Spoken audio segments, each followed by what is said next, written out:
Tingnan natin kung paano i-download ang Grozy app at piliin ang iyong ginustong wika. Maaari mong i-download ang app mula sa Play Store, App Store, o direkta mula sa aming website.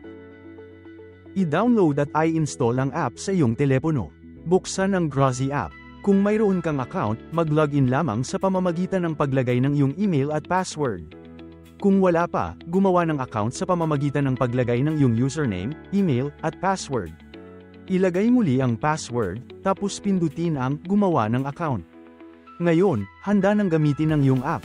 Maaari mong baguhin ang nais na wika sa pag-click ng profile icon. Mula sa opsyon na Switch Language, maaari mong piliin ang iyong nais na wika. Maaari ka ring makipag-ugnayan sa customer support ng direkta sa app. I-click lamang ang support icon, itanong ang iyong katanungan, at makuha ang solusyon sa homepage. I-click ang Get Started na button. Matatagpuan mo ang lahat ng kailangan mo para sa iyong printer, kabilang ang Windows at Mac drivers, pati na ang mga user manual at guide videos ng mobile app. Mula sa App Shop, maaari mong madaling bilhin ang aming mga produkto at accessories para sa mga printer at attendance machine sa isang click lamang. Ang app na ito ang iyong one-stop solution para sa lahat ng iyong kailangan.